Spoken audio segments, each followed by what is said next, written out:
11 जुलाई 2006 मायानगरी मुंबई हर रोज की तरह अपनी रफ्तार में डूबी हुई थी। हर कोई अपने कल की चिंता छोड़ आज की भागदौड़ में लगा था। सुबह होते ही कामकाजी लोग दफ्तर के लिए निकल चुके थे। स्टूडेंट्स को अपनी क्लास पहुंचने की जल्दी थी, तो वही फिल्मी दुनिया में अपना नाम बनाने का सपना देखने वाले न्यू कमर ऑडिशंस की लाइन में खड़े थे। सुबह से दोपहर हुई और फिर दोपहर से शाम। शाम के बाद लोग अपने अपने काम को निपटाकर अपने अपने घरों की ओर लौटने लगे।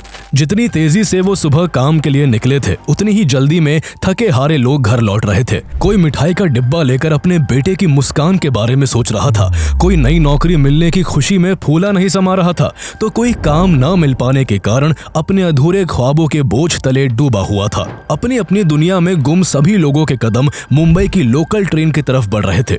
लोकल ट्रेन्स, जिन्हें मुंबई की लाइफलाइन भी कहा जाता है, उस शाम भी लाखों मुसाफिरों की उम्मीदें, थकान और ख्वाबों को लेकर दौड़ रही थी। शाम के 6 बज चुके थे और इस दौरान लोकल ट्रेन्स का पीक आवर होता है। हर रोज की तरह उस दिन भी चर्च गेट रेलवे स्टेशन पर इतनी भीड़ हो चुकी थी कि प्लेटफॉर्म पर पैर रखने तक की जगह नहीं थी। ट्रेनें कुछ कुछ मिनट के गैप में आती जाती रही। जैसे ही ट्रेन रुकती, हजारों लोग प्लेटफॉर्म से बोगियों की तरफ दौड़ लगा देते। पल भर में हजारों लोग जगह की तलाश में तेजी से बोगियों के अंदर दाखिल हो जाते। कोई सीट पर अपनी जगह ले लेता, कोई खड़े खड़े सफर करने को मजबूर होता और सैकड़ों लोग ऐसे भी थे जो जल्दी घर पहुंचने के चक्कर में गेटों पर ही लटक जाते। भीड़, अफरा तफरी और लोकल ट्रेन्स की ये तस्वीर मुंबई के लिए आम थी।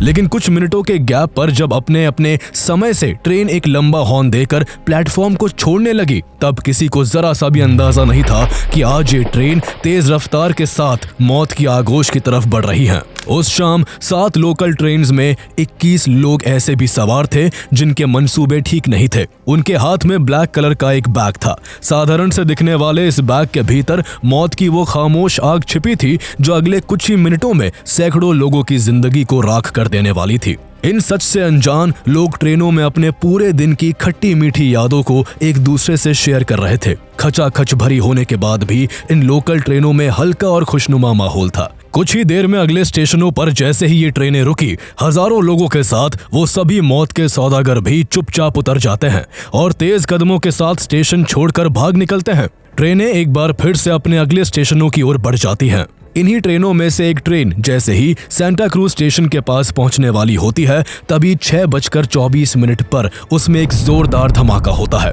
कुछ ही सेकंड्स में 9 लोगों की जान चली गई और दर्जनों लोग बुरी तरह से घायल हो गए। पहले लोगों को लगा कि ट्रेन में कोई सिलेंडर ब्लास्ट होने की वजह से यह हादसा हुआ है, लेकिन उनका यह भरम तब टूट गया जब अगले कुछ सेकंड्स में ही बांद्रा खार रोड के बीच तेज रफ्तार से चल रही एक और लोकल ट्रेन में जोरदार विस्फोट हो जाता है। धमाके की आवाज से पूरा इलाका थर्रा उठता है और आसमान काले धुएं से भर जाता है। लोहे की बोगियां टूटकर टेढ़ी हो जाती हैं, सीट्स टूटकर नीचे की ओर धंस जाती है।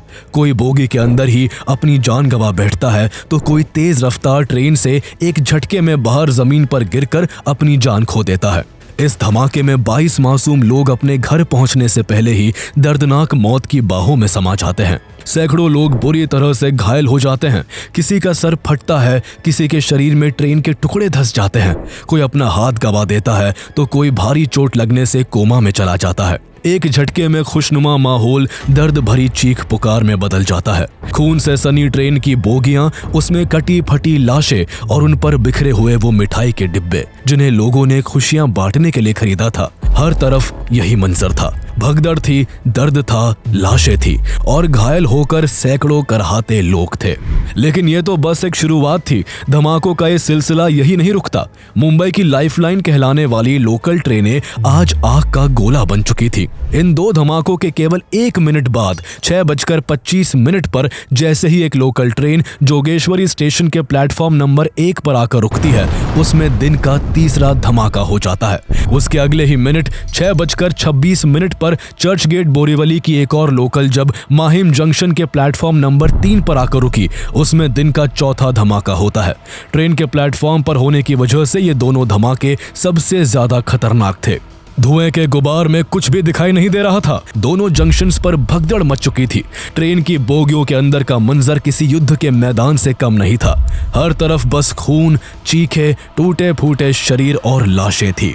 तीसरे धमाके में 28 और चौथे में 43 लोग अपनी जिंदगी खो बैठे। 3 मिनट के भीतर 4 अलग अलग ट्रेनों में धमाके की खबर से पूरा इलाका सहम उठता है। रेलवे स्टेशन के अधिकारियों के दफ्तरों की फोन की घंटियां घनघनाने लगती है। किसी को कुछ समझ नहीं आ रहा था ये क्या और क्यों हो रहा है, लेकिन अफरा तफरी के उस माहौल में कोई रिस्पॉन्स देने से पहले ही 3 मिनट बाद फिर से 6:29 पर मीरा रोड और भयंडर के बीच फुल स्पीड से ट्रैवल कर रही एक और लोकल ट्रेन में 5वां धमाका होता है और पल भर में 31 लोग अपनी जान खो देते हैं। अब लोग समझने लगे थे कि ये कोई हादसा नहीं बल्कि सोचा समझा आतंकी हमला है। ट्रेनों में सवार लाखों लोगों के अंदर अब डर पैदा हो गया था कि कहीं अगला धमाका उनकी ट्रेन में ही ना हो जाए। किसी को कुछ भी नहीं पता था कि अगला धमाका कहां होगा और आतंक का ये खेल कब खत्म होगा। सबके अंदर 1993 मुंबई सीरियल ब्लास्ट की यादें ताजा हो गई थी, जब मुंबई में कुछ ही वक्त के अंदर अलग अलग जगहों पर 12 बॉम्ब ब्लास्ट हुए थे।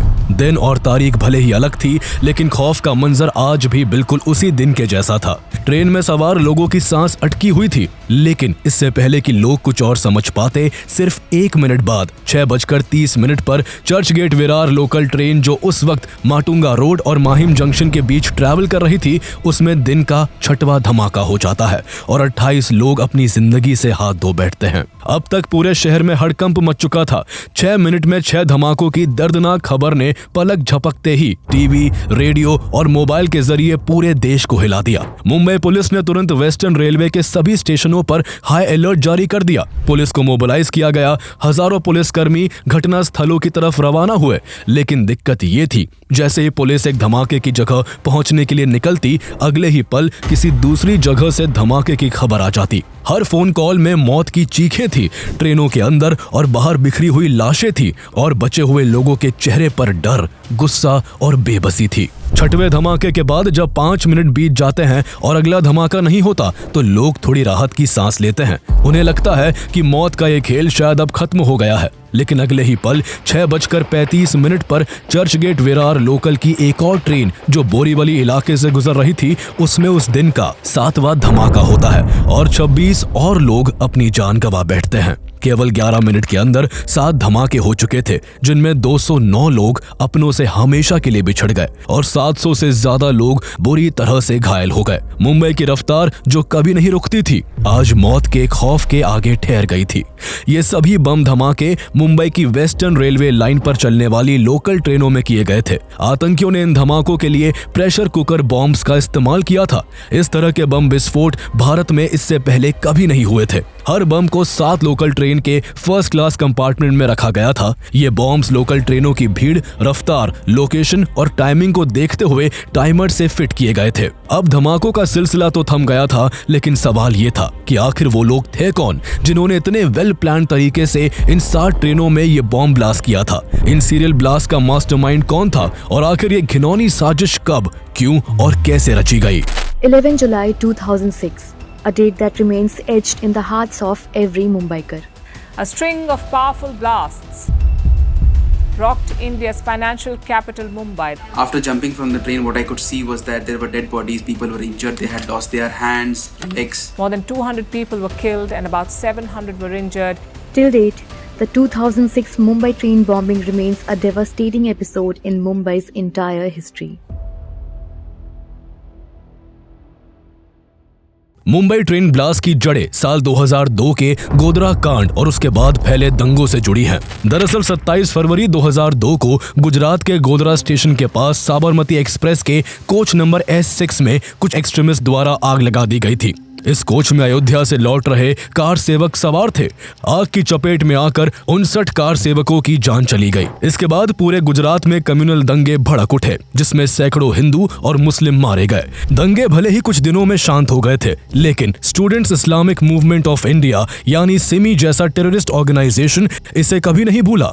यह आतंकी संगठन इस दंगे में मारे गए मुस्लिमों के लिए गुजराती हिंदुओं को दोषी मानकर बदले की आग में जलता रहा। सिमी पहले से ही भारत सरकार से बदला लेने को बेकरार था। क्योंकि उसे 2001 में ही भारत सरकार ने स्टूडेंट ऑर्गेनाइजेशन की आड़ में भारत में लगातार आतंकी गतिविधियों को अंजाम देने की वजह से बैन कर दिया था। इसी वजह से सिमी के कट्टरपंथियों ने भारत में आतंक फैलाने के लिए अपनी एक दूसरी ब्रांच इंडियन मुजाहिदीन की शुरुआत की। इंडियन मुजाहिदीन 2002 के गुजरात दंगों का बदला लेने के लिए पाकिस्तान के आतंकी संगठन लश्कर-ए-तायबा से कांटेक्ट में आया। लश्कर-ए-तायबा भी गुजरात दंगों का बदला लेना चाहता था। इसकी प्लानिंग प्लॉटिंग के लिए गुजरात दंगों के कुछ महीने बाद इंडियन मुजाहिदीन का एक मेंबर फैजल शेख लश्कर-ए-तायबा के बुलावे पर पाकिस्तान जाता है। वो करीब 2 साल तक पाकिस्तानी आतंकियों के बीच रहता है और वहाँ लश्कर के कैंप में रहकर आतंक की पूरी ट्रेनिंग लेता है। उसके अंदर भारत के लिए इस कदर नफरत भर चुकी थी कि वो जल्दी से जल्दी भारत पर हमला करके हजारों लोगों की जान लेने को व्याकुल हो रहा था। इसी नफरत और आतंक की बुनियाद पर पाकिस्तान में मुंबई ट्रेन बॉम्बिंग्स की घिनौनी साजिश रची जाती है। लश्कर-ए-तायबा इंडियन मुजाहिदीन के साथ मिलकर मुंबई की लोकल ट्रेन्स को निशाना बनाकर मुंबई की कमर तोड़ना चाहता था, लेकिन इतने बड़े प्लान के लिए उसे फैजल शेख की तरह कुछ और भारतीय मुस्लिम कट्टरपंथियों की जरूरत थी। इसलिए 2004 में लश्कर-ए-तायबा ने फैजल शेख को वापस भारत भेजकर भारत से कुछ और लड़कों को पाकिस्तान भेजने को कहा। लश्कर-ए-तायबा के आदेश पर फैजल भारत लौटकर अपने भाई मुजम्मिल, डॉक्टर तनवीर, सुहेल मोहम्मद शेख, जमीर रहमान शेख, मोहम्मद अली और कमाल अंसारी को पाकिस्तान भेजता है। ये सभी लोग महीनों तक बहावलपुर और मुजफ्फराबाद के आतंकी कैंपों में हथियार और विस्फोटक की ट्रेनिंग लेते हैं। ट्रेनिंग के बाद उन्हें वापस भारत जाकर मुंबई की लोकल ट्रेनों की रेकी का काम सौंप दिया जाता है। इस बीच लश्कर-ए-तायबा ये भी तय करता है कि इस हमले में पाकिस्तानी आतंकियों को भी शामिल किया जाएगा। इसी को लेकर मार्च 2006 में लश्कर-ए-तायबा और इंडियन मुजाहिदीन के चीफ पाकिस्तान के पंजाब प्रांत के बहावलपुर में एक बार फिर मिलते हैं। इस गुप्त बैठक की मेजबानी लश्कर का सीनियर कमांडर आजम चीमा अपने घर पर करता है और यही तय होता है कि मुंबई की लोकल ट्रेनों में बॉम्ब ब्लास्ट करने के लिए खुद आजम चीमा की देखरेख में लड़कों को ट्रेनिंग दी जाएगी। उसे पूरे 50 लड़कों को तैयार करने का काम मिलता है, जिनमें इंडियन मुजाहिदीन और लश्कर दोनों के लोग होंगे। अपने आका के आदेश पर आजम तुरंत काम पर लग जाता है। इसके बाद इंडियन मुजाहिदीन अपने कुछ और लड़कों को पाकिस्तान पहुंचाता है, जो कराची, फिर वहां से इस्लामाबाद और फिर मुजफ्फराबाद के उम्मुल कुरा कैंप पहुंच जाते हैं। उम्मुल कुरा कैंप में पहले से ही कुछ पाकिस्तानी दौरे आम की ट्रेनिंग कर रहे होते हैं, इसलिए लश्कर-ए-तायबा इंडियन मुजाहिदीन के सदस्यों को उनसे अलग रखता है और उन्हें सख्त हिदायत देता है कि वो यहाँ एक पाकिस्तानी बनकर ही रहे और किसी को पता ना चलने दे कि वो भारत से आए हैं। इसके बाद उन सभी की बेसिक ट्रेनिंग शुरू होती है, जिसमें सभी को AK-47 के साथ साथ लाइट मशीन गन चलाना भी सिखाया जाता है। जब सभी लड़के राइफल चलाने में मास्टरी हासिल कर लेते हैं, तब उन्हें ग्रेनेड फेंकना सिखाया जाता है। उम्मुल कुरा में करीब 2 महीने की बेसिक ट्रेनिंग के बाद इन सभी लड़कों को एडवांस ट्रेनिंग के लिए आजम चीमा मई 2006 में बहावलपुर के आतंकी कैंप में शिफ्ट करता है। बहावलपुर कैंप में इन्हें एक्सप्लोजिव बनाने और उसमें टाइमर लगाकर धमाका कराना सिखाया गया। इस दौरान उन्हें सबसे खतरनाक एक्सप्लोजिव्स जैसे C3, C4 और TNT को भी हैंडल करना सिखाया गया। जब ये लड़के एक्सप्लोजिव बनाने में एक्सपर्ट हो जाते हैं, तो उनकी टेस्टिंग के लिए उनसे छोटे छोटे धमाके करवाए जाते हैं। कुछ महीनों की पूरी ट्रेनिंग के बाद इंडियन मुजाहिदीन के आतंकी भारत लौट आते हैं। अब तक भारत में हमला करने के लिए पाकिस्तान के भी 9 आतंकियों को फुल ट्रेनिंग दे दी गई थी। जुलाई के शुरुआती दिनों में लश्कर-ए-तायबा के 9 आतंकी 2 ग्रुप में बंटकर इंडियन मुजाहिदीन की मदद से भारत में घुसपैठ करते हैं। पहले ग्रुप के 6 पाकिस्तानी आतंकी बांग्लादेश के रास्ते मुंबई पहुंचते हैं, जबकि दूसरे ग्रुप के 3 पाकिस्तानी आतंकी नेपाल के रास्ते मुंबई आते हैं। मुंबई पहुंचने पर इन 9 पाकिस्तानी आतंकी के रहने का इंतजाम वही फैजल शेख करता है, जो 2004 में पाकिस्तान से ट्रेनिंग लेकर भारत लौटा था। फैजल इनमें से कुछ को मुंबई के मलाड इलाके में तो कुछ को बांद्रा, बोरीवली और मुंब्रा इलाके में रखता है। सभी को बड़ी चालाकी से middle and lower class Muslim localities में ठहराया गया था, ताकि कुछ गड़बड़ होने पर मुंबई के इन लोकल मुस्लिम्स को जिहाद के नाम पर आसानी से बहलाया जा सके। इसी दौरान इंडियन मुजाहिदीन के आतंकी लगातार मुंबई लोकल ट्रेनों की रेकी भी कर रहे होते हैं। उन्हें जल्द ही एक बात समझ में आ जाती है कि मुंबई की लोकल ट्रेनें एकदम टाइम पर चलती है। लोकल ट्रेन लेट ना हो, इसलिए कभी कभी राजधानी जैसी ट्रेनों को भी रोक दिया जाता है। उन्होंने ये भी जाना कि इन लोकल ट्रेनों के जरिए डेली लाखों लोग ट्रैवल करते हैं और शाम के वक्त इनमें सबसे ज्यादा भीड़ रहती है। इन सारी बातों को मद्देनजर रखते हुए लोकल ट्रेन्स में बॉम्ब प्लांट करने की तैयारी शुरू होती है, जिसने मुंबई की रफ्तार को हमेशा के लिए एक खौफ में बदल दिया। पाकिस्तान में बैठे लश्कर-ए-तायबा के हैंडलर आजम चीमा की अगुवाई में 20 किलोग्राम RDX गुजरात के कांडला पोर्ट के जरिए मुंबई भेजा जाता है। इसके बाद साबू सिद्दीकी हॉस्पिटल में काम करने वाला यूनानी doctor Tanvir Ansari 20 kilogram ammonium nitrate का मुंबई में ही इंतजाम कर लेता है। इस बीच आजम चीमा लगातार फैजल शेख से फोन पर संपर्क में रहता है। वो उसे फोन पर ही आगे की प्लानिंग की ब्रीफिंग देता रहता है कि कब क्या करना है, कैसे करना है। इस पूरी साजिश की फंडिंग भी बेहद सिस्टमैटिक तरीके से की जाती है। हवाला के जरिए इस हमले में होने वाले खर्चे के लिए फैजल शेख को बीच बीच में पैसा भी भेजा जाता है, जिसमें कुछ रकम सऊदी अरब से रिजवान डावरे और दुबई से राहिल उताउर रहमान शेख के जरिए भी आती है। इसके बाद एक्सप्लोजिव बनाने का काम शुरू होता है। सांता क्रूज की 2 अलग अलग दुकानों से 5 लीटर के 8 प्रेशर कुकर खरीदे जाते हैं। फिर इन प्रेशर कुकरों को RDX और अमोनियम नाइट्रेट समेत गोवंडी में शेख मोहम्मद अली के घर पहुंचा दिया जाता है, जहां मौत के सामान को तैयार किया जाने वाला था। हर कुकर में 2 किलो RDX और 3.5 किलो अमोनियम नाइट्रेट को मिलाया गया। इन दोनों के मिक्सचर से विस्फोटक क्षमता 3 गुना तक बढ़ जाती है। लेकिन मकसद सिर्फ धमाका करना नहीं था, बल्कि ज्यादा से ज्यादा लोगों को मारना था। इसलिए हर प्रेशर कुकर में लोहे की धारदार कीलें भरी गई, ताकि धमाके के वक्त वो गोलियों की तरह उड़कर हर शरीर को छलनी कर दे। इसके बाद तीनों चीजों को अच्छे से मिलाकर पैक किया गया। फिर उसमें डेटोनेटर और टाइमर सेट किया गया, ताकि सब कुछ तय वक्त पर बिना किसी चूक के फट सके। जब सभी प्रेशर कुकर बॉम्ब तैयार हो गए तो उन्हें बांद्रा में फैजल शेख के घर लाया गया, जहां से उन्हें अटैक वाले दिन रवाना किया जाना था। मुंबई को दहलाने के लिए 11 जुलाई 2006 की तारीख चुनी गई। ट्रेन हुए 50 आतंकियों में से 21 को इस काम के लिए सेलेक्ट किया गया। तय हुआ कि 21 लोग 7 ग्रुप में बंटकर चर्च गेट से खुलने वाली 7 लोकल ट्रेन को निशाना बनाएंगे। हर ट्रेन के फर्स्ट क्लास कंपार्टमेंट में एक प्रेशर कुकर बम रखा जाएगा, क्योंकि यही वो डिब्बे थे जिनमें मुंबई में रहने वाले अधिकतर गुजराती सफर करते थे। और इस तरह आतंकी संगठन इस हमले में ज्यादा से ज्यादा गुजरातियों की हत्या करके 2002 गुजरात दंगे का बदला लेना चाहते थे। लेकिन प्लानिंग यही नहीं रुकी। हर प्रेशर कुकर बम उस ट्रेन में रखा जाना था जिसके पीछे कम से कम 2 ट्रेनें और चल रही हो, ताकि धमाके के बाद न सिर्फ जाने जाए बल्कि रेस्क्यू तक पहुंचने का रास्ता भी बंद हो जाए। साथ ही ये भी तय किया गया कि सभी 7 टारगेटेड ट्रेनें धमाके के वक्त 50 किलोमीटर के दायरे में ट्रैवल कर रही हो, ताकि एक लिमिटेड एरिया के अंदर ज्यादा से ज्यादा आतंक का खौफनाक मंजर कायम हो सके। सब कुछ प्लान हो जाने के बाद 11 जुलाई 2006 का दिन आ जाता है। 11 जुलाई की शाम करीब 4 बजे 21 आतंकी 7 ग्रुप्स में डिवाइड हो जाते हैं। हर ग्रुप में 2 भारतीय और 1 पाकिस्तानी आतंकी शामिल था। हर ग्रुप को एक ब्लैक बैग सौंपा गया, जिसमें एक्सप्लोजिव से भरा एक प्रेशर कुकर रखा था। इसके बाद सभी 7 ग्रुप्स बांद्रा से अलग अलग टैक्सी लेकर चर्च गेट स्टेशन की ओर निकल जाते हैं और शाम के करीब 5:15 पर चर्च गेट स्टेशन पहुंच जाते हैं। वहां पहुंचकर सबने पहले से तय और पहचान रखी उन ट्रेनों का इंतजार किया जो नॉर्थ की ओर जाने वाली थी। जैसे जैसे यहाँ ट्रेन आती जाती रही, आतंकी चुपचाप पहले से तय की गई अपनी अपनी ट्रेन में भीड़ के साथ सवार हो जाते हैं।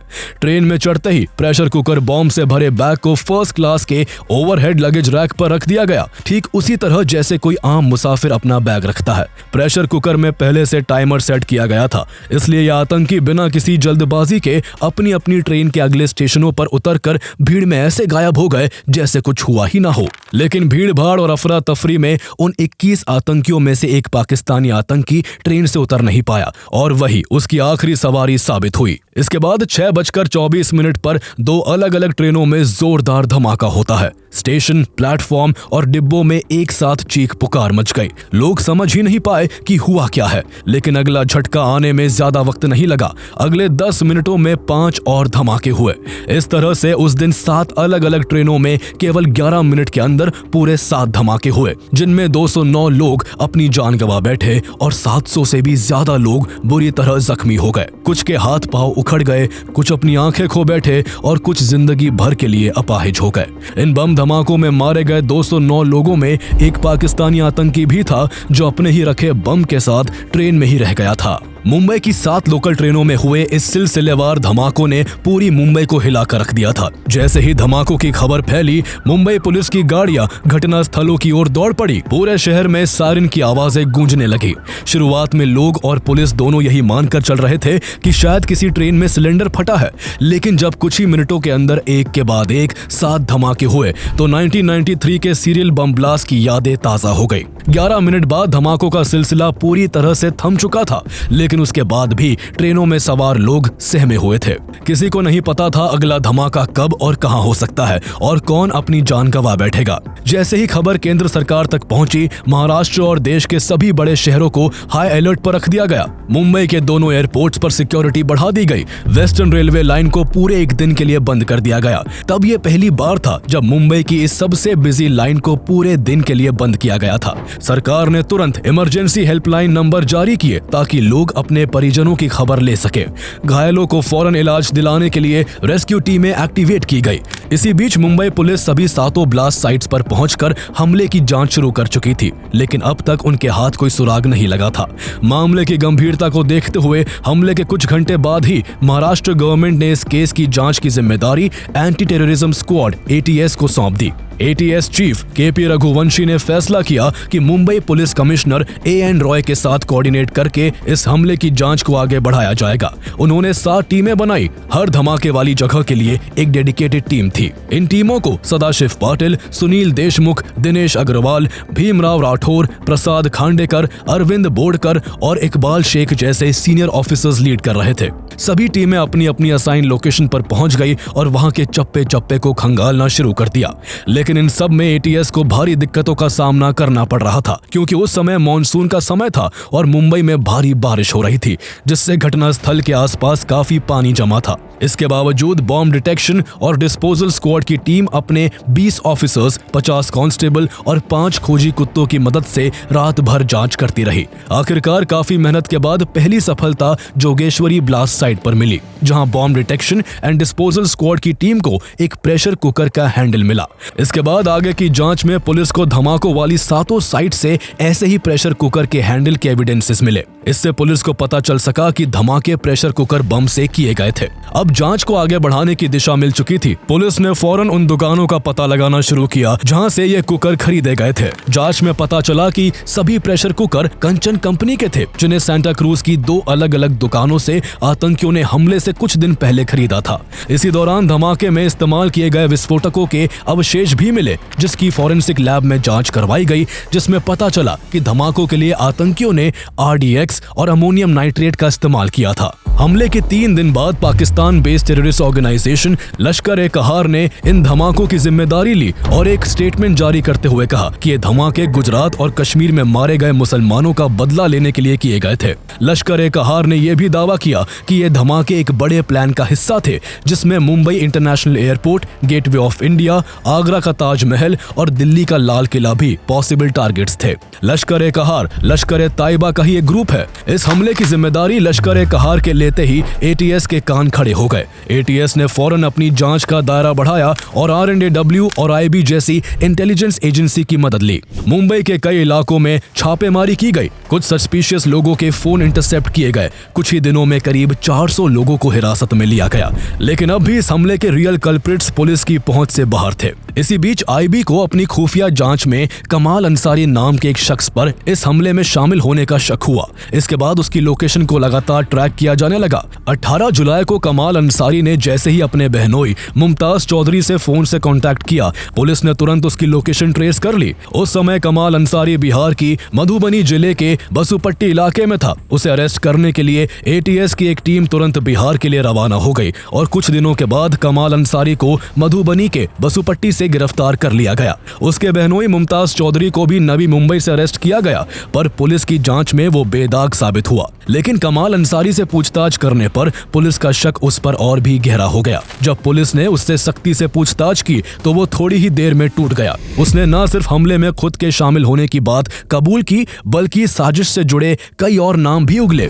अब धीरे धीरे पूरे नेटवर्क की परतें खुलने लगी थी और पुलिस के सामने साजिश की तस्वीर साफ होती जा रही थी। ATS की जांच का अगला निशाना रहील शेख बना, जो पहले से ही 2005 के दिल्ली धमाकों में वांटेड था। रहील की तलाश में ATS ने सिमी से जुड़े फिरोज देशमुख को पकड़ा, जिसने बताया कि रहील शेख ने उससे मई 2006 में 15,000 रुपए ये कहते हुए उधार लिए थे कि ये पैसे तुम्हें कुछ महीनों में नोमन नाम का एक आदमी लौटा देगा। इसी बेस पर ATS ने नोमन को भी ट्रैक कर धर दबोचा, जो पुलिस पुलिस को फैजल शेख तक ले गया, जो इस हमले का मेन कॉन्स्पिरेटर था। 27 जुलाई को फैजल शेख को मुंबई से गिरफ्तार कर लिया गया। उसके घर से 26,000 सऊदी रियाल्स भी बरामद हुए। जांच में सामने आया कि इस हमले के खर्चे के लिए फैजल को उसके पाकिस्तानी आकाओं ने हवाला के जरिए करीब 60 लाख रुपए दिए थे। आगे पुलिस ने इस हमले में शामिल फैजल के भाई मुजम्मिल, तनवीर अंसारी और एहतेशाम सिद्दीकी को भी गिरफ्तार कर लिया। इन दोषियों ने बताया कि साजिश की ट्रेनिंग और प्लानिंग पाकिस्तान में बैठे लश्कर ताइबा के आजम चीमा ने की थी। पुलिस फैजल शेख, कमाल अंसारी और एहतेशाम सिद्दीकी का बैंगलोर की फॉरेंसिक साइंसेज लेबोरेटरी में नार्को टेस्ट करवाती है। रिपोर्ट में सामने आया कि इस हमले में मारे गए एक शख्स की अनक्लेम्ड बॉडी पाकिस्तानी नागरिक सलीम की थी, जो इस हमले में शामिल 21 लोगों में से एक था। 4 महीने 29 दिन की लंबी जांच के बाद 30 नवंबर 2006 को ATS Maharashtra control of organised crime act MCOCA court में चार्जशीट दायर करती है। चार्जशीट में 30 लोगों को इस हमले का आरोपी बताया जाता है, जिसमें 13 पाकिस्तानी और 17 भारतीय थे। लेकिन इन 30 लोगों में से पुलिस केवल 13 लोगों को ही अरेस्ट कर पाती है। 2007 में गिरफ्तार किए गए 13 आरोपियों के खिलाफ मकोका कोर्ट में सुनवाई शुरू होती है। लेकिन जैसे ही कार्रवाई शुरू होती है, इसके कुछ दिनों बाद ही 21 जून 2007 को इन आरोपियों के वकील सुप्रीम कोर्ट का रुख करते हैं और मकोका की कॉन्स्टिट्यूशनल वैलिडिटी को ही चुनौती दे देते हैं। इसका सीधा फायदा आरोपियों को मिलता है और फरवरी 2008 में सुप्रीम कोर्ट इस मामले में मकोका कोर्ट की सुनवाई पर रोक लगा देता है। इसी दौरान साल 2009 में इंडियन मुजाहिदीन का एक मेंबर सादिक शेख, जो पहले से ही इंडियन मुजाहिदीन के कई केसों में गिरफ्तार था, वो इस केस को भटकाने के लिए पुलिस कस्टडी में ही एक इंग्लिश न्यूज़पेपर इंडियन एक्सप्रेस को इंटरव्यू देता है। इस इंटरव्यू में वो बताता है कि इन धमाकों के पीछे केवल और केवल इंडियन मुजाहिदीन का हाथ था। उसने आगे बताया कि वो और उसके 4 साथी इस हमले की प्लानिंग में शामिल थे और 5 ट्रेनिंग के लिए पाकिस्तान गए थे। उन सब ने वहां से भारत लौटने के बाद मुंबई की लोकल ट्रेन्स का टाइम टेबल लिया और पहले से ही फर्स्ट क्लास का पास बनवा लिया। 11 जुलाई 2006 की सुबह उन्होंने 7 प्रेशर कुकर में एक्सप्लोसिव भरकर टाइमर सेट किया। फिर तकरीबन 4 बजे पहले दादर और फिर चर्च गेट पहुंच गए, जहां से उन्होंने वहां ट्रेनों में बॉम्ब प्लांट कर दिए। लेकिन उसके इस बयान को कोर्ट में ज्यादा इंपॉर्टेंस नहीं मिली, क्योंकि उसका बयान ATS की जांच से मेल नहीं खाता था और वो बाद में अपने ही बयान से पलट गया। इसलिए कोर्ट में उसे हॉस्टाइल विटनेस यानी मुकरने वाला गवाह घोषित कर दिया गया, जो जांच को भटकाने की कोशिश कर रहा था। करीब 2 साल की देरी के बाद 23 अप्रैल 2010 को सुप्रीम कोर्ट ने मकोका कोर्ट पर लगी रोक हटा ली और सुनवाई दोबारा शुरू हुई। इस दौरान ATS और मुंबई पुलिस पर भी आरोप लगे कि उन्होंने कुछ निर्दोष लोगों को भी जबरदस्ती इस केस में फंसा दिया है और उन्हें 3rd डिग्री टॉर्चर देकर जबरदस्ती उनसे जुर्म कबूल करवाया है।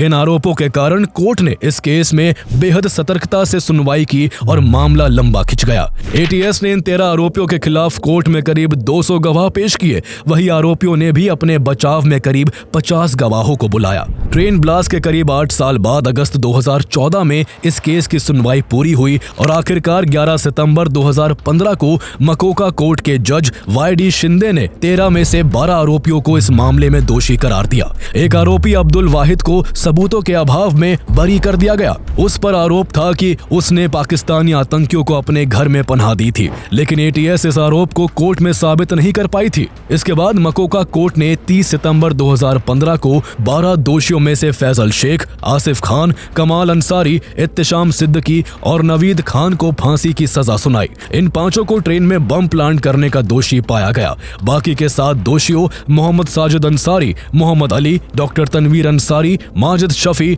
मुजम्मिल शेख, सोहेल शेख और जमीर शेख को बम बनाने में मटेरियल और लॉजिस्टिक सपोर्ट देने का दोषी मानते हुए उम्र कैद की सजा सुनाई गई। हालांकि इन 12 दोषियों ने मकोका कोर्ट के इस फैसले को बॉम्बे हाई कोर्ट में चैलेंज किया। करीब 9 साल बाद 31 जनवरी 2025 को बॉम्बे हाई कोर्ट की स्पेशल बेंच ने इस मामले में दोषियों की अपीलों पर सुनवाई पूरी की, लेकिन अभी तक अंतिम फैसला नहीं सुनाया गया है। ये कितने बड़े दुर्भाग्य की बात है कि इस हमले के 19 साल बीत जाने के बाद भी दोषियों को उनके किए की सजा नहीं मिल सकी है। जिन 21 आतंकियों ने ट्रेन में बॉम्ब ब्लास्ट किए थे, उनमें से एक की धमाके में ही मौत हो गई थी और केवल 5 लोग ही पुलिस की पकड़ में आ सके। उन पांचों को 10 साल पहले ही फांसी की सजा सुनाई गई थी, लेकिन हमारा जुडिशरी सिस्टम आज भी उन्हें फांसी के फंदे से नहीं लटका पाया है। सबसे हैरानी की बात यह है कि उन 21 टेररिस्ट में से 15 लोग आज 19 साल बाद भी पुलिस की गिरफ्त से बाहर है और खुली हवाओं में सांस लेकर इंडियन जुडिशरी और सिक्योरिटी सिस्टम की नाकामियों पर मुस्कुरा रहे हैं। इन सब के बीच 2006 के मुंबई ट्रेन सीरियल ब्लास्ट में मारे गए 209 मासूम लोगों के परिवार को आज भी कोर्ट के फैसले और न्याय का इंतजार है।